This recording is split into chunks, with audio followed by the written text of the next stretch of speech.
All right. All right, so we'll go ahead and get things started. My name is David Fecky, and this is the JaxNode user group. And I'm gonna move my microphone over here so I can talk and everybody can hear me okay. So this is our first meeting of the year.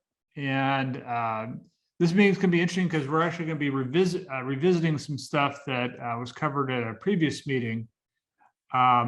And we're also going to be talking about some new stuff, a lot of new stuff, actually. So thanks for everybody coming in and joining. We're going to go ahead and get started. All right. So we're primarily going to be covering, somebody's trying to join here. Oops. Somebody's trying to join. I apologize about that.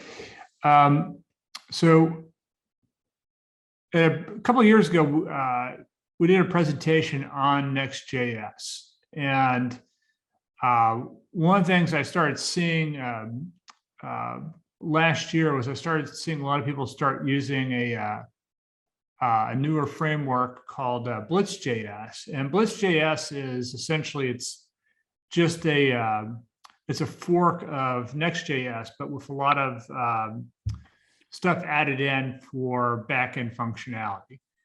And so I figured it'd be a good idea to kind of go in and revisit Next.js, talk about what Next.js is and what it can do, and talk about some of the stuff that's been added to Next.js since we did the last meeting on Next.js, and also talk a little bit about Blitz and what you can do with Blitz.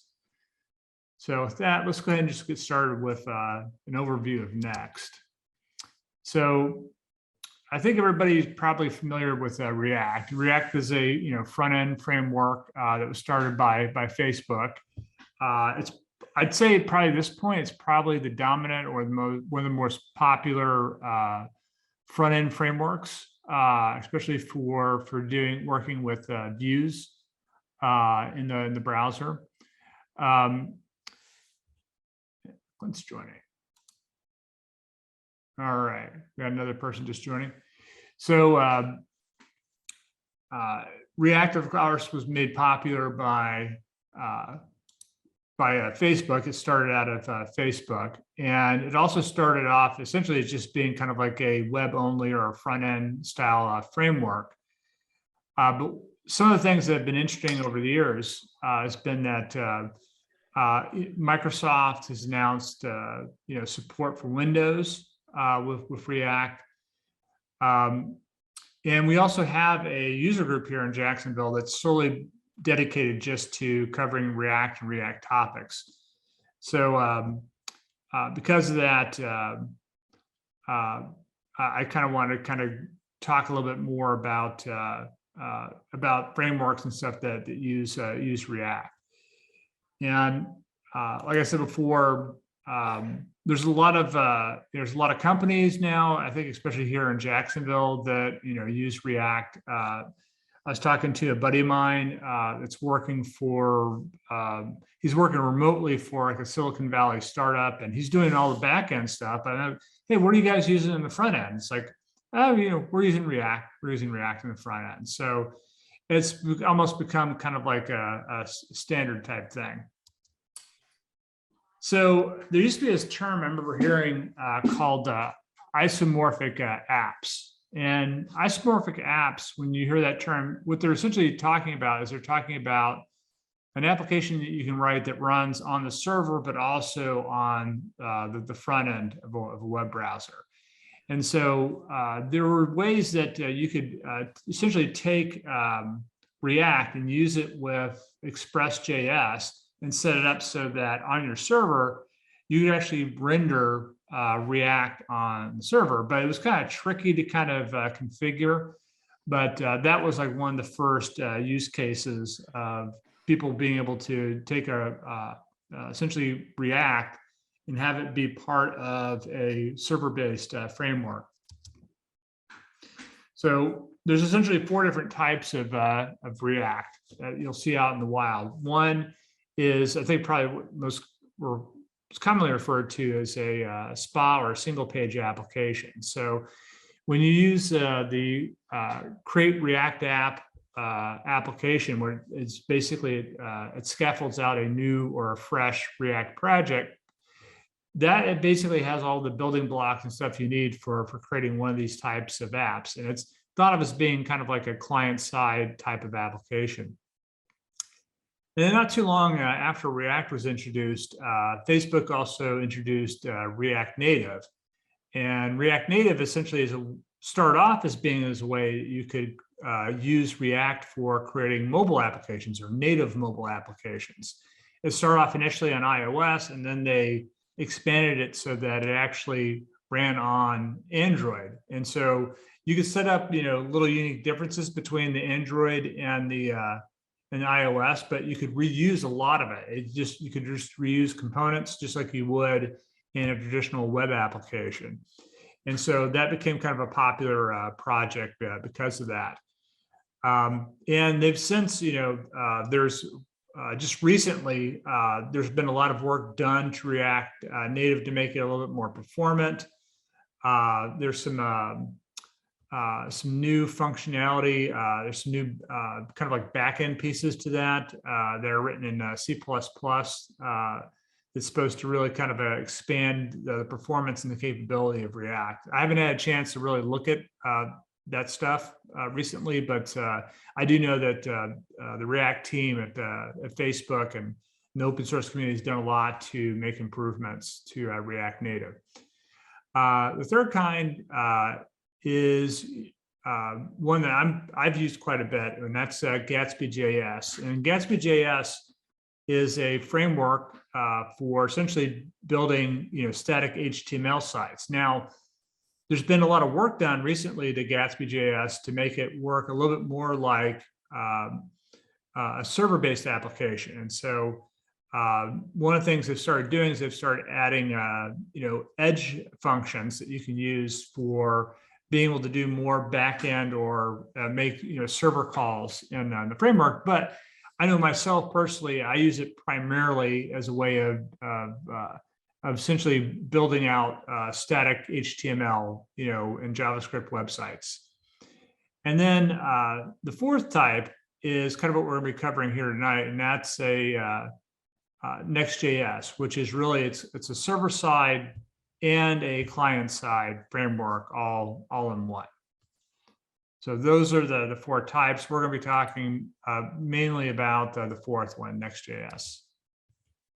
So Next.js was actually created by, I hope I'm not butchering his name, Guillermo Roche, and he's the creator of Socket.io. If you're not familiar with Socket.io, it's the framework that you can use for doing real-time communication in your applications. And it uses a kind of a combination of different technologies as a fallback, but the idea was that eventually people would want to be able to start using WebSockets to do this real-time communication. And but if you didn't have that capability, in your browser or on your server, it would just use the next lower technology in order to be able to do the real-time communications. So that was a very popular framework for doing that. He's since gone on to start a company that's now called Vercel, but was originally called Zeit.co. And Vercel is a kind of like a hosting company, not all that dissimilar from Heroku, where they make it very easy to take a web application and just deploy it with a command line very easily out onto the web without really having to think about it. It also kind of lends itself to microservice type architectures because you can essentially set up these services very, really quickly and just deploy them with a command line. So if you're into DevOps, that type of functionality, Vercel makes that very easy to do. The other thing that's nice about Next.js, since it has a server-side component, they really, one of the things they've done is they've really brought pages back into web applications. So even though you can use a lot of SPA type features in Next.js, it still lets you create, a normal like page style endpoint. And that's really handy, especially when it comes to SEO. So if you're not familiar with SEO, one of the things that has been problematic with some SPA applications is that when the spiders for the different search engines are going out and trying to index a website, they're looking for specific endpoints. And if you're using a single page application, there's some things they miss or don't necessarily render correctly when those spiders are going through and trying to find all the different endpoints inside of a website or all the different links that are available inside of a website. The other thing that's nice about Next.js is they have a kind of a standard router for going back and forth between the different pages that's just called link. And they also have a feature in there called get server-side props. It's a function that you can declare so that you can actually essentially prefetch data prior to displaying any data on the page. And so that kind of negates having to, do kind of like a skeleton type of UI and stuff while you're waiting to populate the data inside of your pages. And you can also create static websites, just like you would with Gatsby. I think that's solely what you're trying to do. Gatsby does that pretty well, but there may be some reasons why you might want to be interested in using Next.js to do this, and I'll get into that here in a little bit. Oops. All right. So for the people that are just joining, I know that I already got started and stuff like that. I'm recording this, and so I'll be putting this up on YouTube so that if there's anything you missed, you want to go back and catch. I'll put the link up onto the meetup site so that we can go back and visit or review this if you need to. All right, so SPA, single page applications. If you've worked with Aurelia or Ember, Angular, Vue.js, React, these are all frameworks that are pretty good for doing single page applications. And these are great for web applications, but not necessarily for most web applications. And like I was saying before, one of the things that's nice about Next is it has this concept of pages. So you have a standard endpoint that you can go to in the web application, which lends itself to be a little bit better with SEO. But for some people, it's like that may not be something they're interested in, and they're just interested in creating a dynamic, web app and stuff like that. And I think for those types of applications, these SPA frameworks are fine. Traditional web apps. So I know I got started doing web development with Cold Fusion, and there's a lot of different server technologies that are based off this, like PHP, JSP, ASPX, where you are kind of creating pages. And then there's more modern versions of this, like MVC as an example, like ASP.NET MVC. They still have routes and stuff that you go to, which are similar to the pages. And so that also kind of lends itself to SEO. And if you've worked with Express.js at all, it does a really good job of working with routes, very similar to like a ASP.NET MVC. But with Next, we're getting kind of the best of both worlds. We can compose and build our applications with React. We can use file system-based routing. One of the things that's nice about Next.js is it does a lot of code splitting. And so when you're doing imports and stuff like that inside of your pages and stuff like that, it's just for that page. And when you are essentially constructing views on the server, it can pre-render those. And there's three different types of ways of rendering with Next.js. There's CSR client-side rendering, SSR or server-side rendering, and SSG, which is static site generation. And so Next.js offers all three of those as options. which brings me to SWC. So SWC, if you're not familiar with this is a tool. It's kind of in their on their site, they kind of refer to it as a next generation of tooling. But essentially, it's doing a lot of the same stuff that you would do with Webpack or with the transpiler, Babel. So Babel, for example, is a tool that's used for essentially taking it's used for everything from taking TypeScript and transpiling it into JavaScript, but it's also used for taking JSX, which is the format for React views, and converting that into native JavaScript. But all that tooling was originally written in JavaScript, and as quick and as fast as JavaScript has become over the years, one of the things they decided to do at Next was leverage Rust for doing this type of tooling.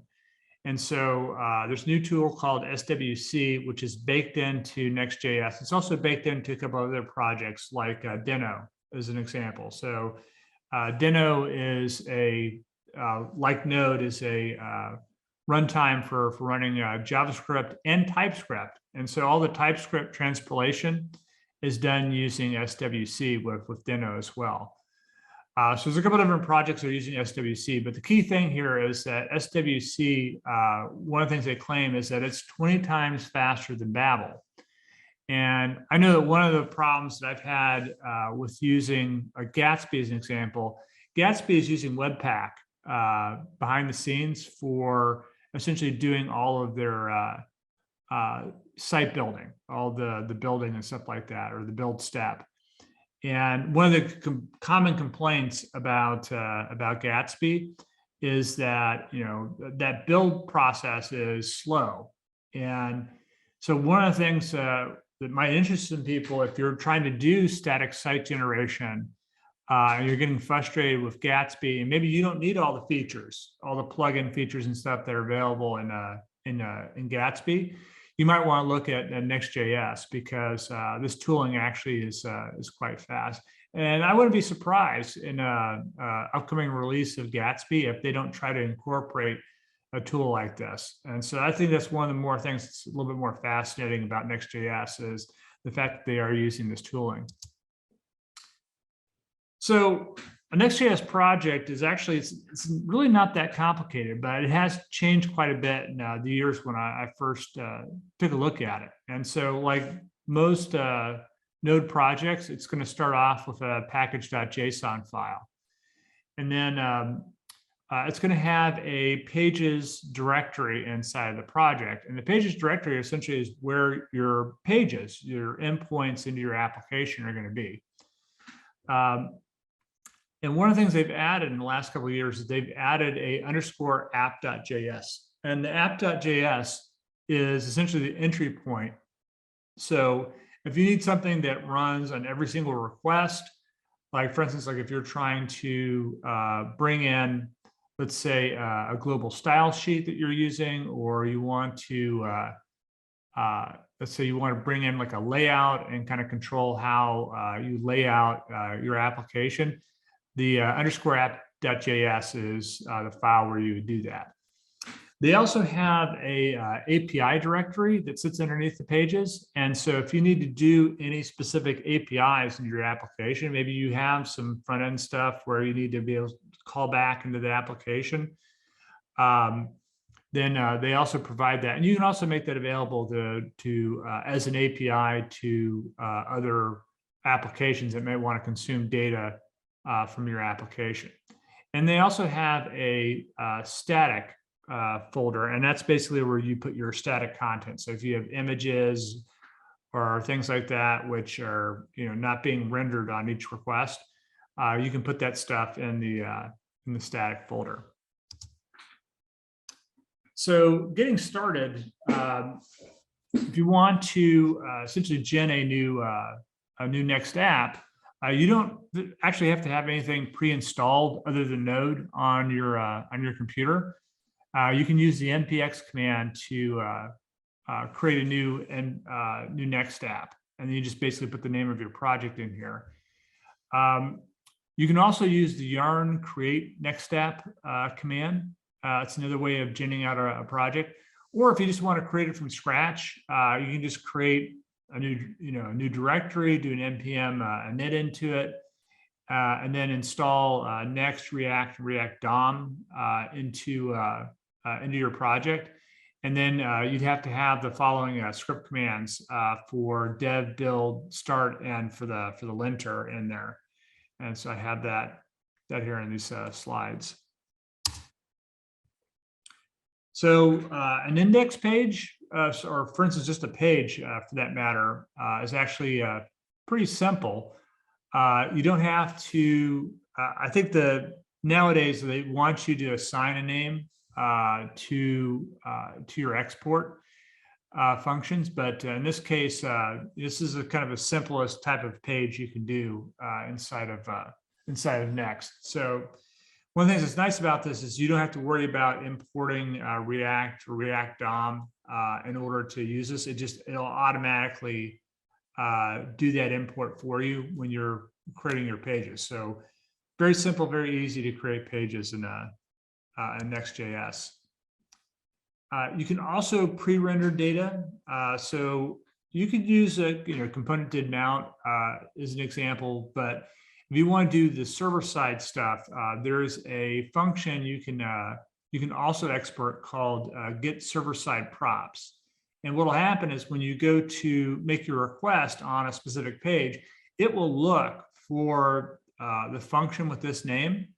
And so if you need to go out and pre-render or get some data before rendering it out, this function will allow you to do that.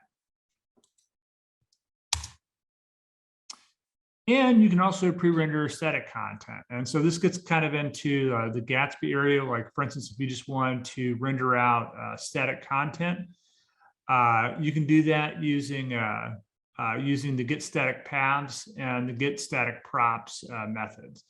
And so the way to think about this is, let's say you had a blog and you wanted to essentially scaffold out or generate a page for each blog entry and stuff like that.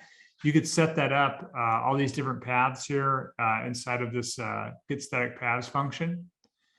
And then if there's any data that you need for generating out the static page, you could use get static props for generating data for the page. Routing, like I said, is pretty simple. So in this example right here, we have a home component that's returning, a div in here. And if you look inside of here, you can see that this is using a link, and we're just importing in from Next link.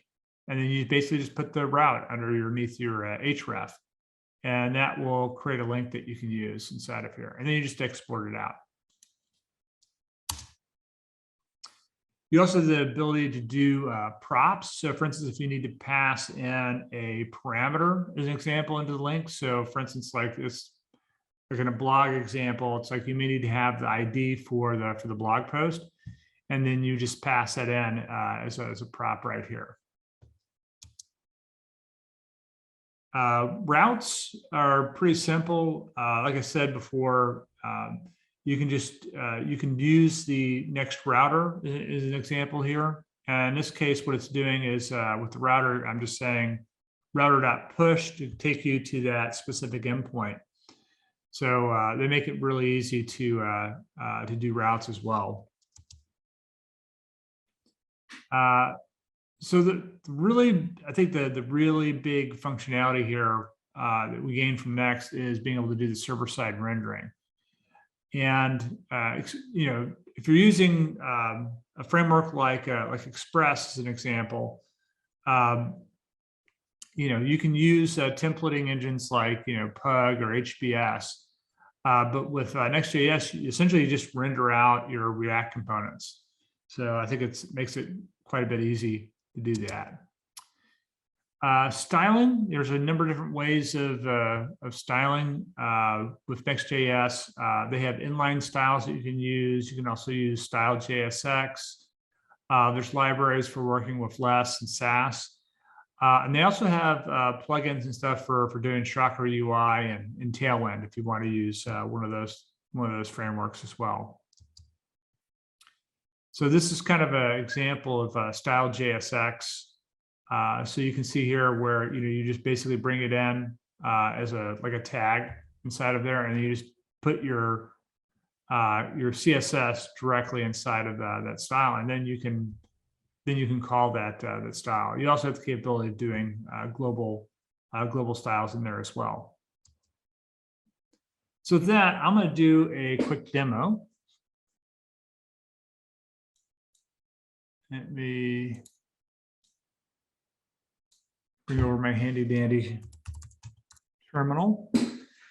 And I'm going to scaffold out a new project here. So let's do npx, and we'll call this my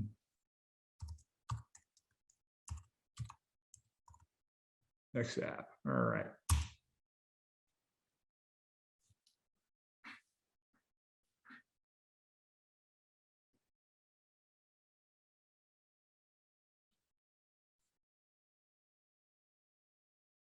So we'll let that download the dependencies, setting ESLint.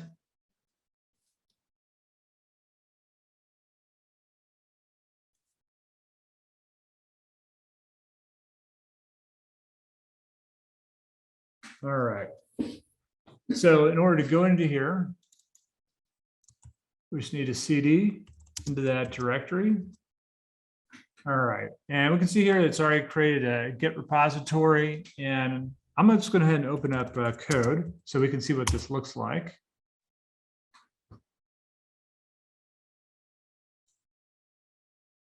All right. So I'm going to blow this up, make it a little bit easier to read. All right. So if we look here, there's a package.json file. And you can see it's not that complicated. It has all these scripts that I showed before in the slides. It's including in current version of Next, React, React DOM, and there's dev dependencies in there for ESLint. They also have this Next.js config file. So if you need to configure specific features inside of Next, you can do that there. And then if we look at the layout here, we've got a public folder where it's got Versal, SVG, here's a favicon, and we've got our pages. And if we look at this, let's see here. So if we look at this, we can see that the way this is structured is that we've got this app.js. This is kind of like the main entry point. Was there a question? All right. So we can take a look at that, and this is our app.js. You can see here that it's actually bringing in this globals.css for styling it, and then there's a kind of like a standard entry point here that it's using for the application. And then for the individual page here, we can see here that that they're importing in a couple things here. They're importing in a module-specific CSS. And if you're familiar with Gatsby, this is a very similar way that you can define and use styles just for a specific module inside of your application. But the two main things here they're importing in here is they have an image component, and they also have this head component. And so the head component is very handy if you need to pass stuff that normally would be in the head of your web application. You just basically put that stuff inside of this head tag, and then it'll render it out inside of the actual head. And the rest of this is basically the standard HTML and stuff that you expect to use inside your application. So let's actually try to run that and see what that looks like. So I'm going to go ahead and hit dev. And it looks like that's running. All right. So I'm going to come here. And I'm going to open up a new browser window.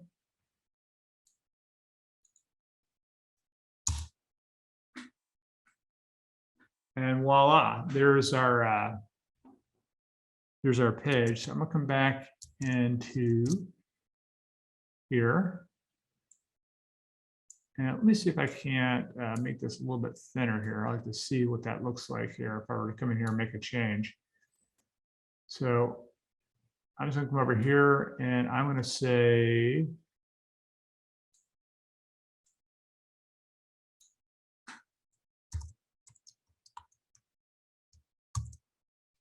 and you can see that updated live. So like a lot of other type of single page application, frameworks and stuff like that, there's a kind of real time. If you want to take a look and see what things look like as you're editing, you can do that very easily here using that. So now I've done that. Let's try just coming here and add a new page. So I'm going to come over here and I'm going to create a new page. I'm going to call this, let's see here, about. And let's just do this. Let's say export default about. And we're going to say return. And return, I'm going to say div. And inside of that div, I'm going to say h1.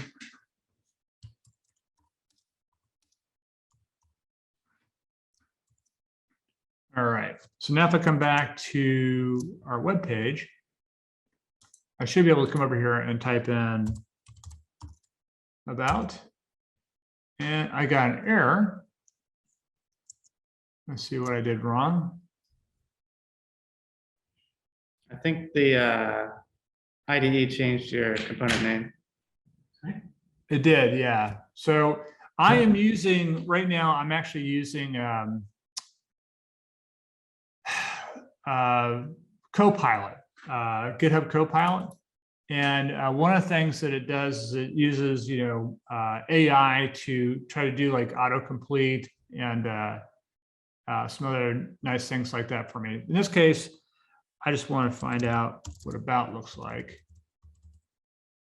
And let's see here. Format that.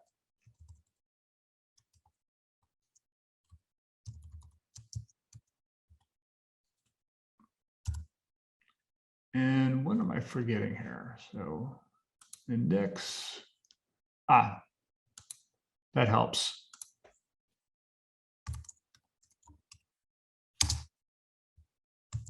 All right, so that should take care of that. Now, if I come back to this page here, I'll be able to reload and voila. And so that's all we have to do to be able to create a new endpoint or inside of our Next application. So if I want to come back and I want to, let's say, link back to, let's say the home page, one of the things I can do is I can say import link from next link. And now inside of here, I can just say link href is equal to our index.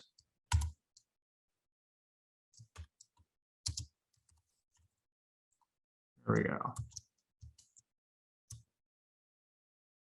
All right. And now I should be able to click on that, and that takes me back to the home page. So as you can see, just for creating basic apps and stuff like that, it's they make it very easy to kind of control all of the linking and stuff like that and the routing inside of the application.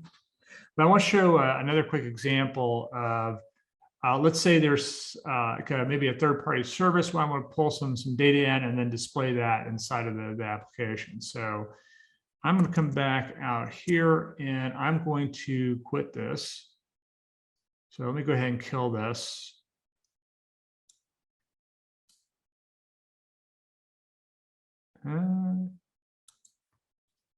Where's my terminal?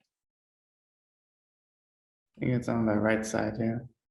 Yeah, it's kind of narrow here. So I'm just going to see if I can kill that. All right.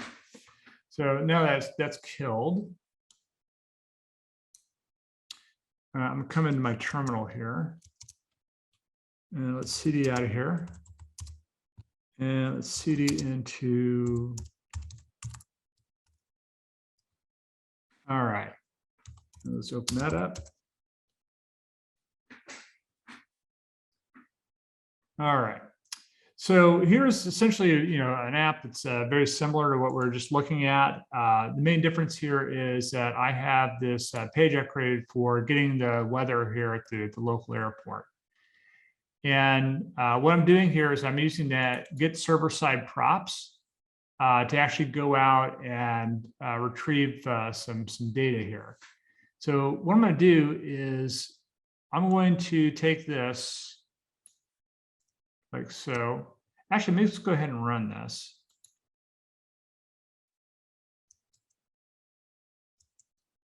All right, and I'm gonna come here to this page.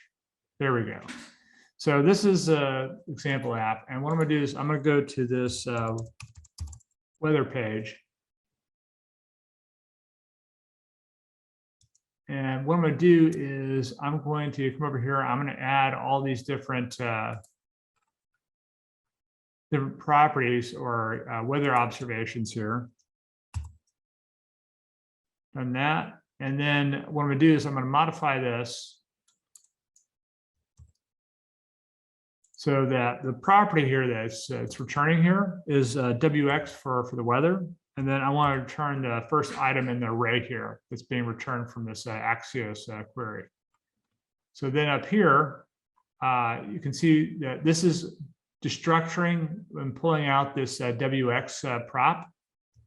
And then I'm just using all these different properties off of that. So now if I come back to our page here, we can see that, voila, it is, now we're getting the current weather here at this specific station ID. This is the weather for the Craig Airport. And it's just coming back, it's pulling all this in and displaying that right here. And I even have a link right here to go back to the home page.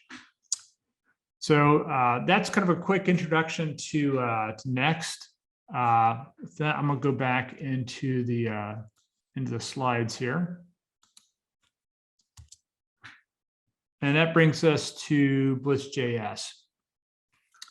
So Blitz.js, essentially it's built on top of Next.js. It's actually a fork, so it's not like they're just using the Next framework. They've actually made some modifications to how Next works, and this was inspired by Ruby on Rails. And so, anybody's worked with Ruby on Rails or familiar with Ruby on Rails, one of the hallmarks of Ruby on Rails was that there's a one of the things that they subscribe to is this idea of convention over configuration.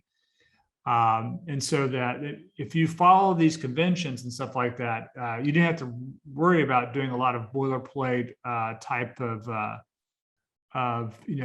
code. You could essentially just use the stuff that's made available inside of the framework. And one of the features that was very popular with Ruby on Rails, probably still is popular for Ruby on Rails, is this idea that you could scaffold out new features very easily without having to write any or very little code. So it made it very easy to kind of prototype different things. And another way of thinking of that is being kind of like low code.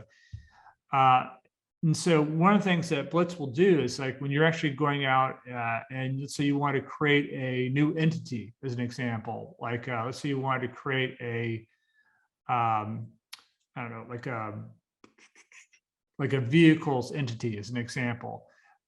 You can use a blitz command to generate all that stuff, and it'll generate all the components that you need, all the pages for doing all the CRUD operations. It'll generate all the database access stuff as well. It'll even generate stuff for migrating and doing stuff with the database. So for instance, like if you're adding a new entity or let's say table into your database as an example, it will create the scripts that you need in order to generate that stuff. And it's using Prisma under the hood for doing that. And so Prisma is probably one of those things where we could do a whole different meetup just on Prisma. But Prisma, essentially, it's a kind of a universal way of working with and accessing data from databases. And it has its own kind of like schema that you can use where you can define entities. And the thing that's nice about it is it's not just like a SQL only type of thing. You can also use it with other types of databases like MongoDB as an example. So if you're working with document databases or some of these cloud-based databases, you can do that. They also have a way that you could use Fauna. Fauna is kind of like a cloud-based database service. And so if you want to use a service like that, you could also use that with Blitz as well.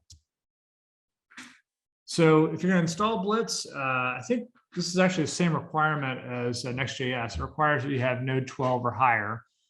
And if you're going to install it as a tool, that runs globally, you can do that with Yarn. You can also use it with NPM, but if you're doing it with NPM, you have to make sure that you use this legacy peer dependencies option here when you're going to install it.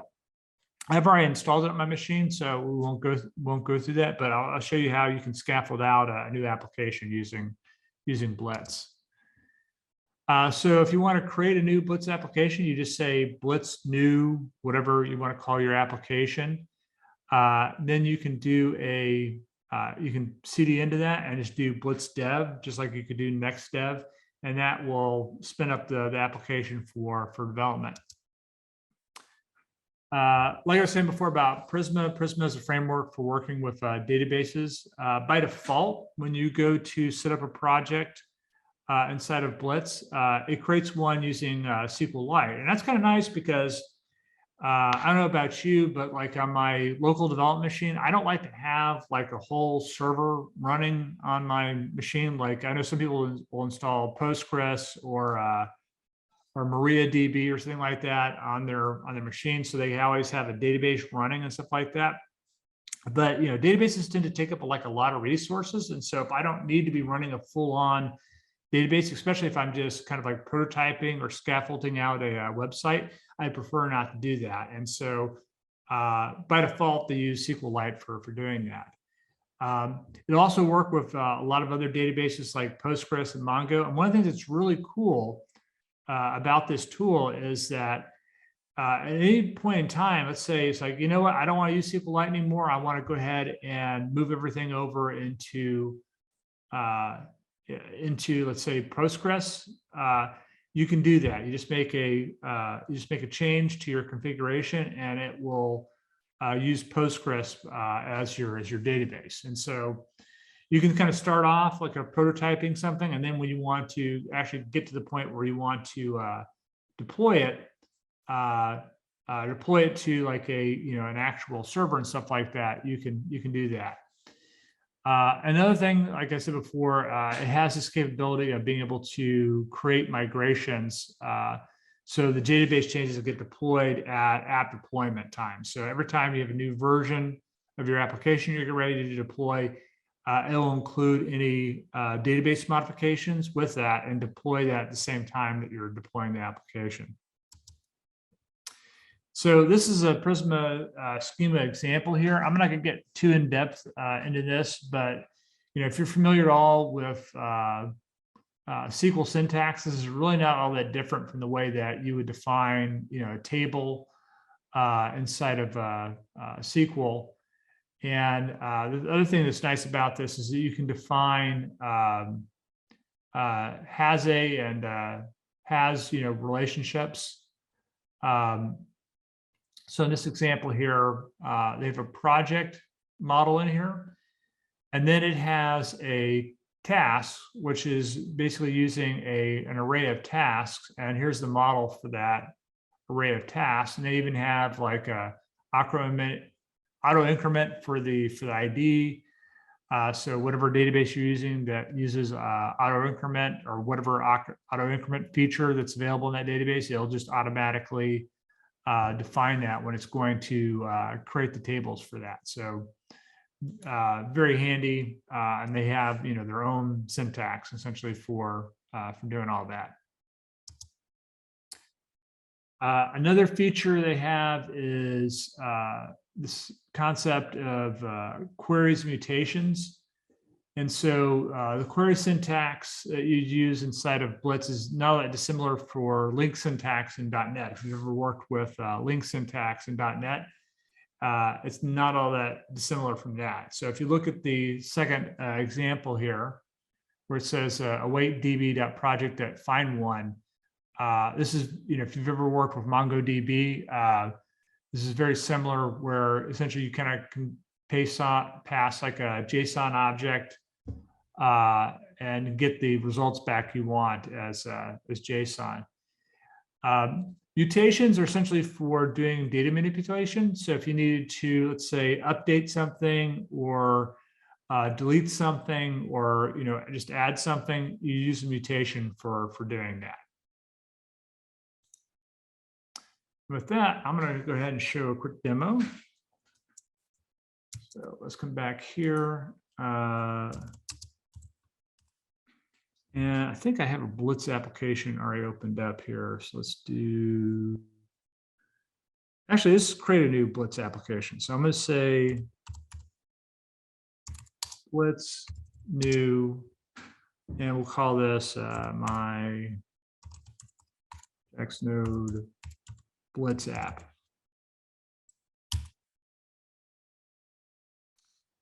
And one of the things that's nice about this is that it gives you the option between TypeScript and JavaScript. I would just want to say real quickly that Next, you can use TypeScript and Next, but that's a configuration change that you have to make. But here, right off the bat, it's like if you want to start your project off with using a TypeScript, you can do that. So I'm just going to go ahead and say TypeScript. You can do the full implementation or the minimal implementation. I'm going to do the full implementation here because this includes a database and authentication built into the application. And here it's asking me if I want to install my dependencies. I want to say yes. And then it gives me the option of 3 different React form types. There's React Final Form, React Hook Form, and Formic. I'm just going to pick Final Form because that's what they recommend. So I'm just using the defaults here for everything. So one thing that's nice here is that it's just went ahead and scaffolded out all these different pages here.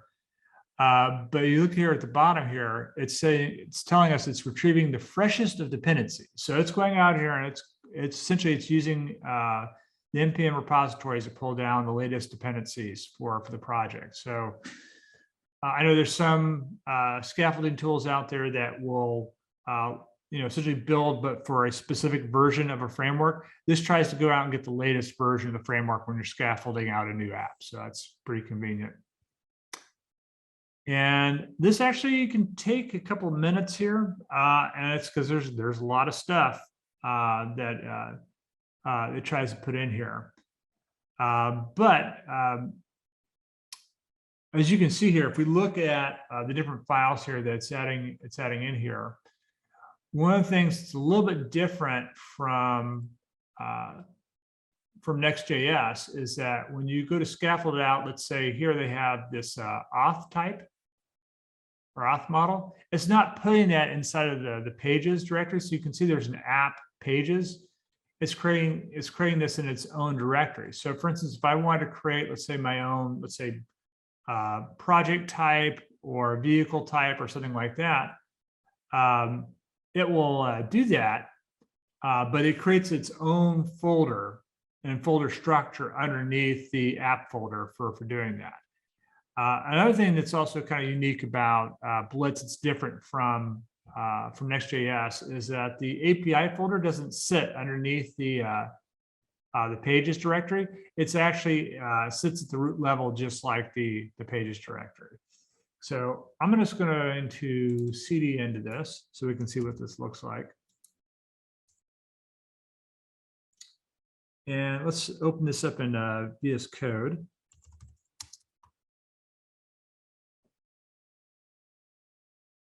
All right.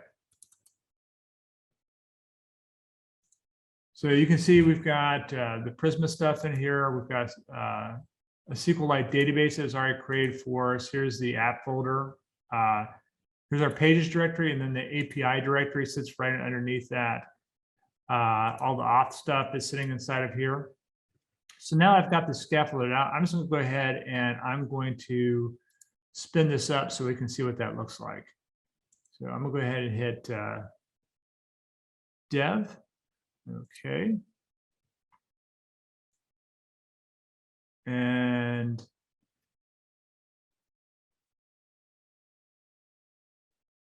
back here.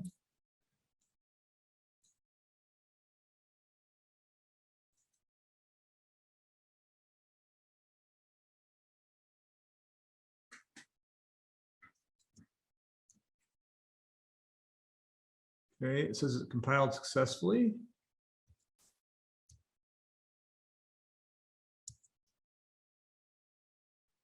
I think it's on 3001. You have Yeah, it looks like it looks like it might have seen that I had that port was already being used. So I'm going to go ahead and switch that over. And voila. Okay. So here is our Blitz app. So you can see here that there's already a login page. It has an example here of creating a project. So I'm going to go ahead and do that real quick. I'm going to create a Prisma project. But before I do that, I'm going to sign up here. So I'm going to come over here and I'm going to say, and I'm going to create a password here.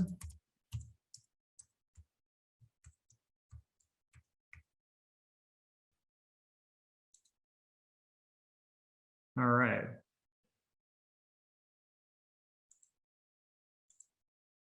So now I'm logged in.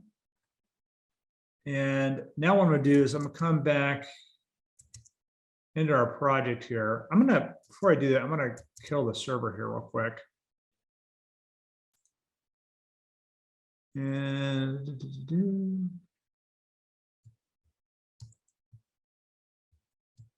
all right.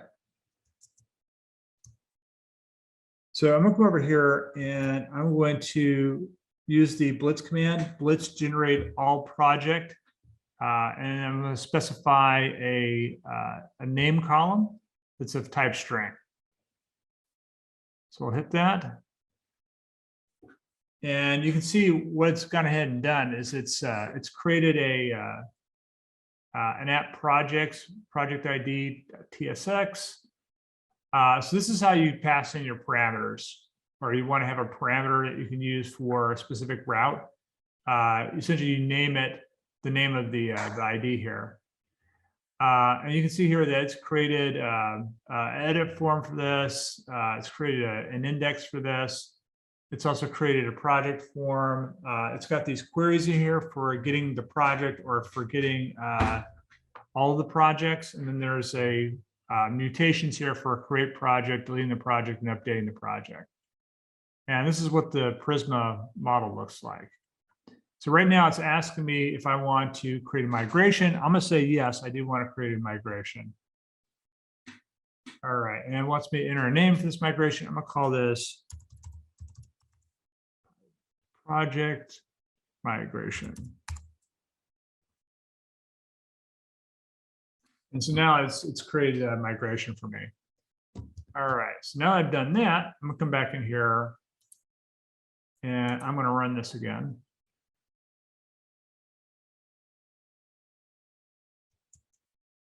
And let's come back.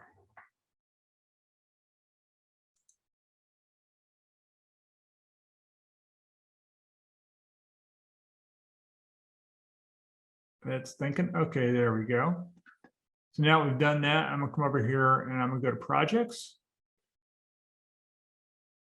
And I'm gonna go create project. And we'll call this the JaxNode project. All right. And they basically are just displaying it here with this little JSON here.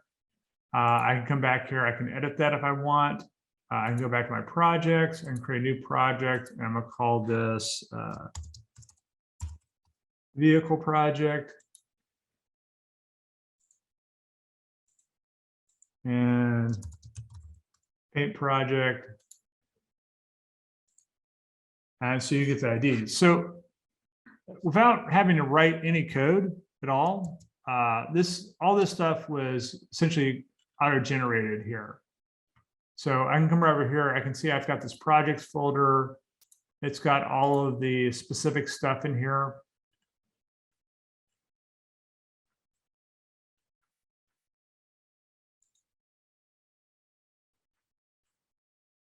And then if I come down into here, into the DB, we can see here that I've got migrations. It's went ahead and it created a migration here for the project. This is actually, it's using the SQLite stuff in here. And this is what it looks like inside of Prisma or Prisma Schema for our project. And that is about it. So let me come back here.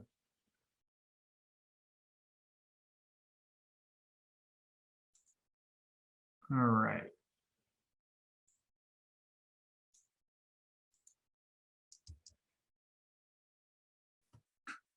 So for the Next.js stuff, you can go to next.js.org. They've got pretty good documentation on there.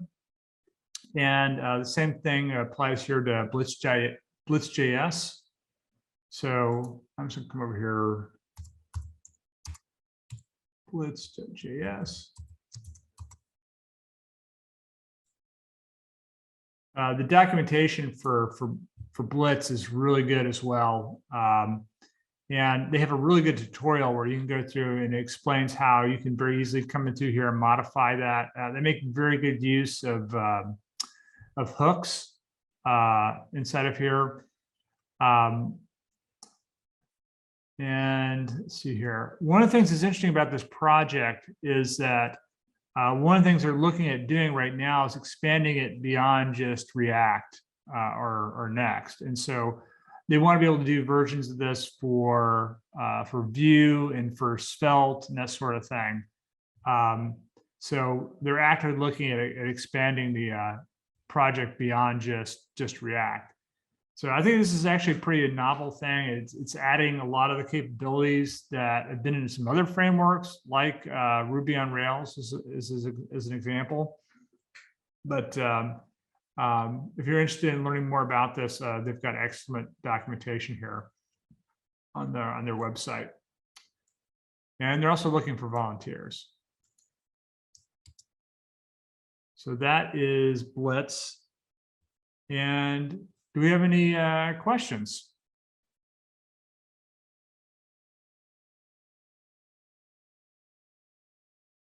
All right, no questions.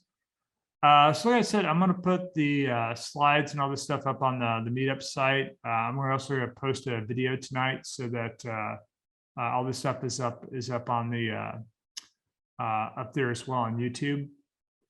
And also, I just want to add that we're looking for potential speakers this month. Decided to do online only, primarily because, as many of you know, I was just telling one of our other users here that pretty much every single person I know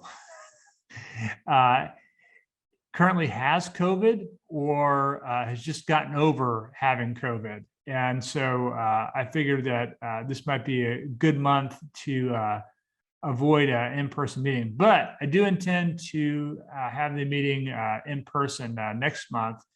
And we're always looking for speakers. And so if anybody's interested in speaking or knows somebody that might be interested in speaking, It doesn't have to be on a Node.js topic. It could be on, a similar type. It could just be on, web application framework. It could be on Golang as an example.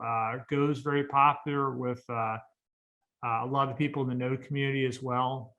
I know personally, one of the things I'm looking at doing this year is learning a little bit more about Rust. So I do plan on having an upcoming meeting on Rust to kind of talk about, what it is, what you can do with it, why you might want to consider it. It looks like we have somebody in the chat. Oh, thank you. Thanks everybody for coming out.